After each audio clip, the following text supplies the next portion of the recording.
You're listening to Rabbi Aryeh Wolbe of Torch in Houston, Texas. This is the Jewish Inspiration Podcast.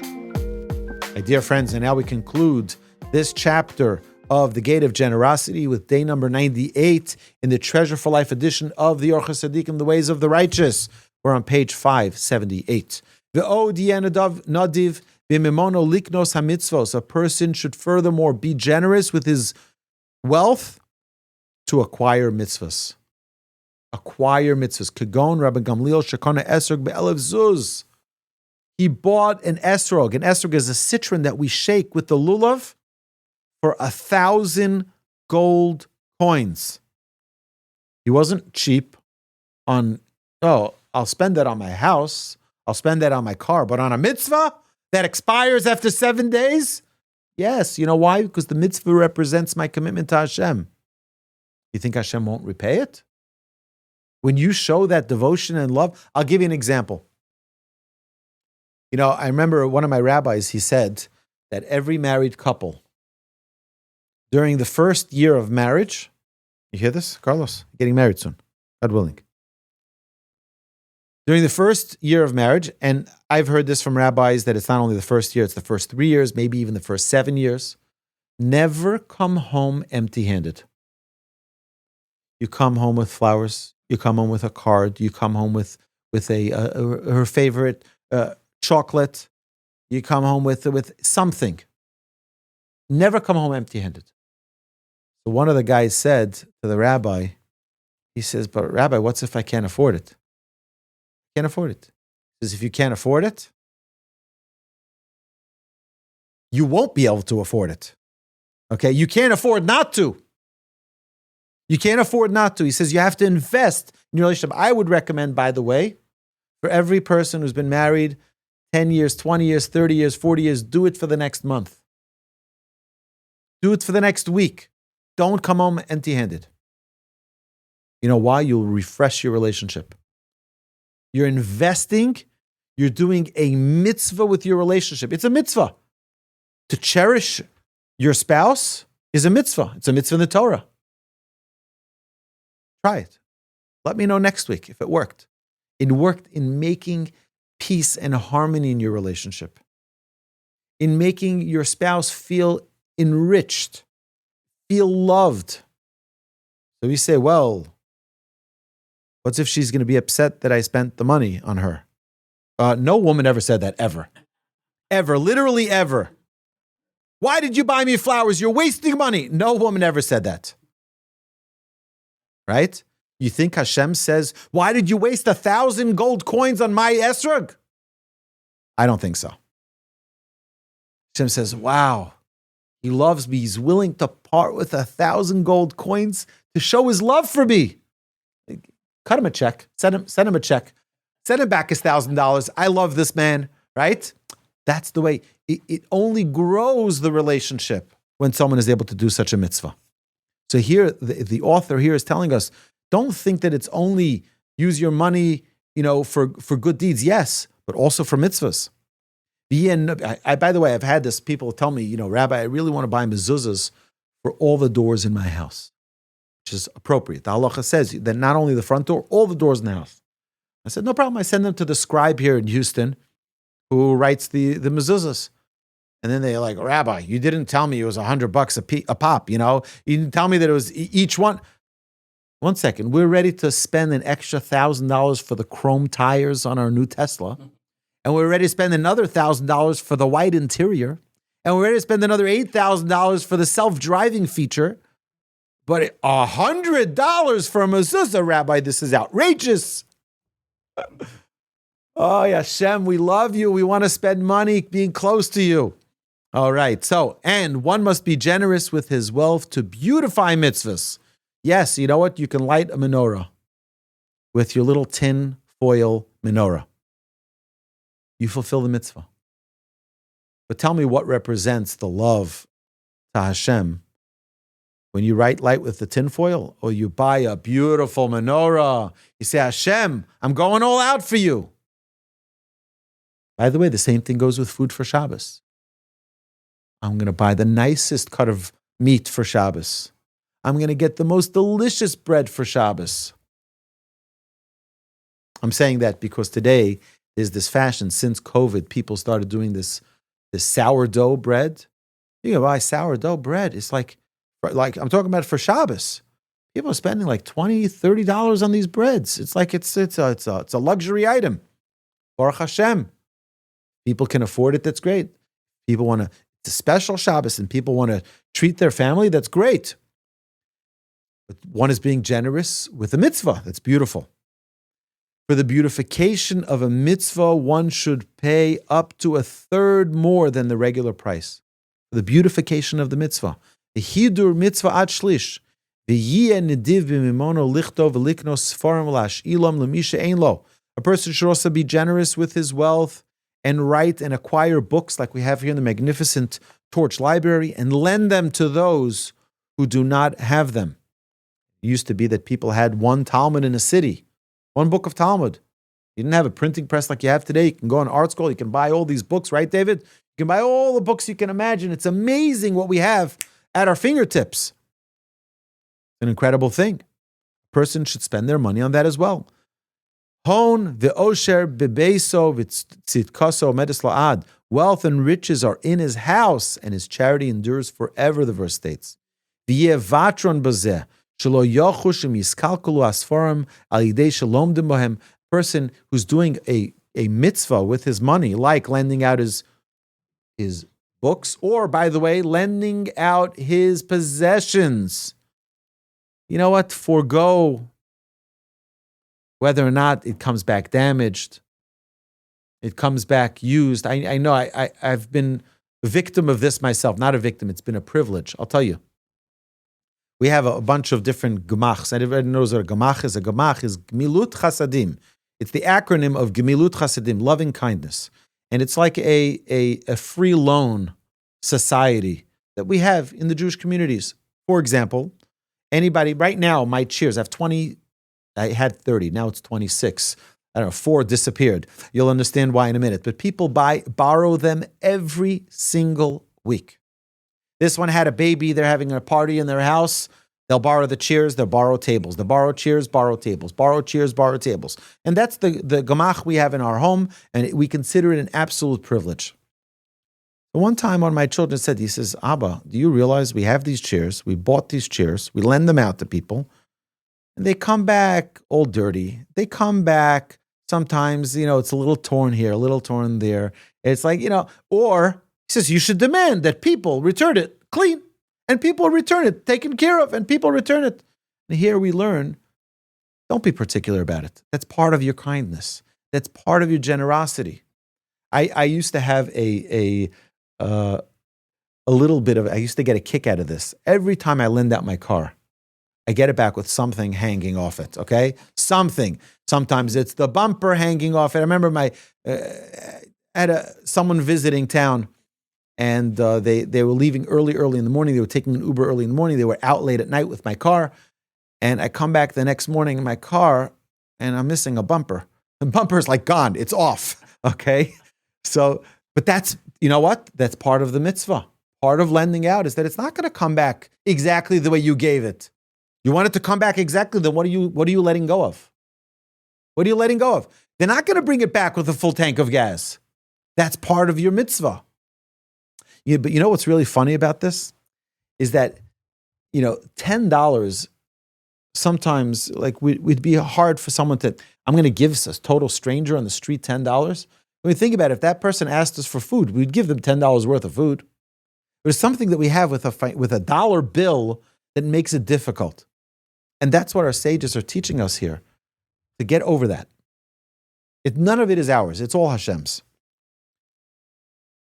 And if they return the chair a little bit torn, okay. And if it's a little bit bent out of shape, okay. And if the table comes dirty and sticky, it's okay. So fine, so you'll clean it. No, it's okay. He says, our sages tell us, I'll read it to you, the words. This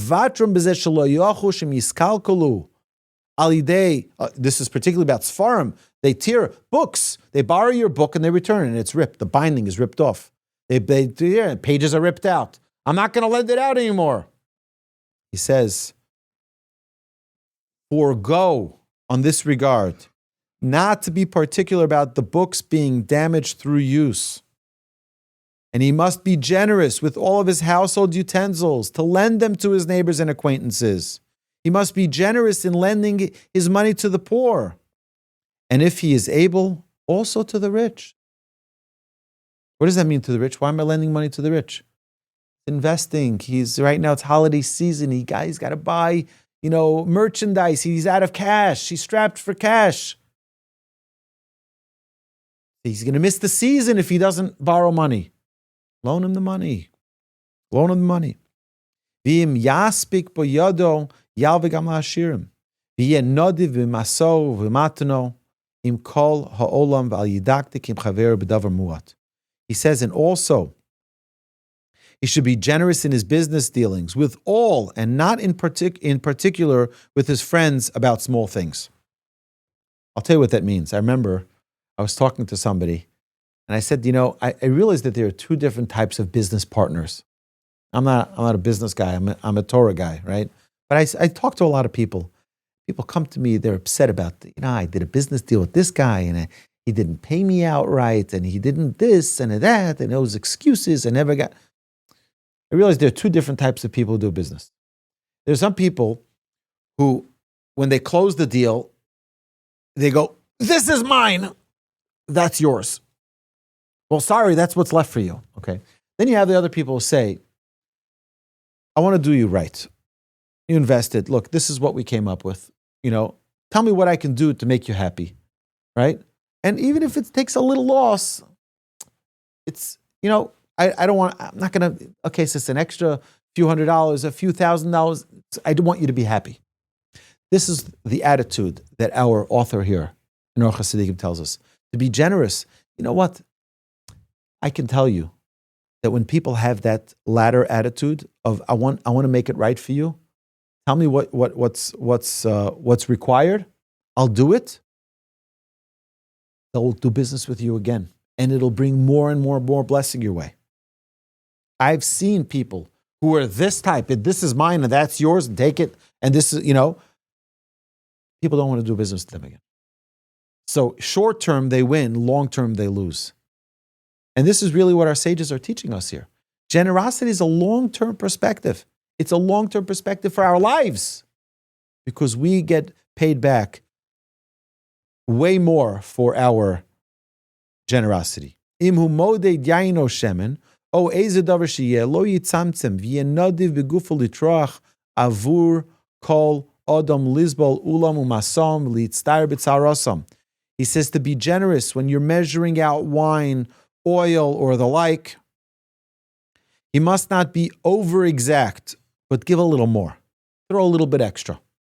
And he must be generous with his person to exert himself physically for others, to bear the yoke and their burden, to grieve in their afflictions, to pray for them, to rejoice in their joys, to visit the sick, and to do kindness with the dead. Oh, you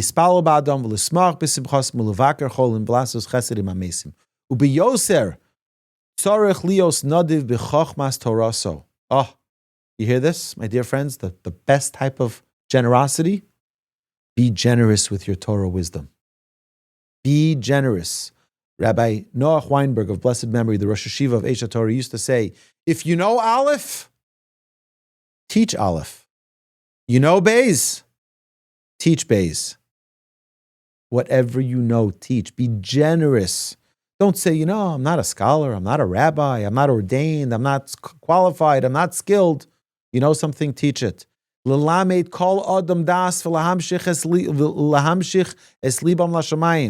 teach all people knowledge and draw their hearts to heaven. This is the greatest form of all generosities. Someone who is generous with others to bring them to the life of the world to come. It's interesting, the Talmud says, if your father and your rabbi are in prison or hostages, who should you release? You only have money for one hostage. Who do you release, your father or your rabbi? Talmud says the rabbi. You know why? Because one brings you physically to this world, but one brings you spiritually to the next world. Our investment is always the next world. Figure out a way to get your father out too, by the way. Right? But it's just telling us where our priorities are. Someone who's giving you eternity through the Torah that you study. If I'm ever a hostage, please let me out. Okay. Af al pi shemidas enedivusi tova. So now he's going to give, this is the last paragraph in this chapter.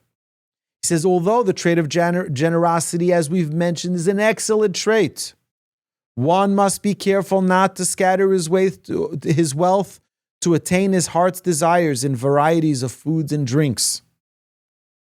Tzarich lizoir shelo yeh pazron lahasik ta'avosav b'minei machol uv'mishteh. To use it for good things, not to fill our bellies with more food and more drink. V'lo hon rav liknos v'lasos begodim yikorim. Buy fancy clothes and drive fancy cars, or to scatter his money to things that are not going to bring him or lead him to be God-fearing. Heaven forbid. And to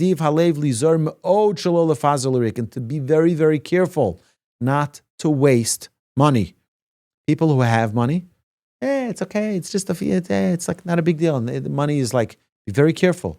Be very careful not to run after your temptations and your desires and your urges, which bring evil to a person. But rather, he must take care to be generous to good, poor people, to clothe and to feed them with the best. The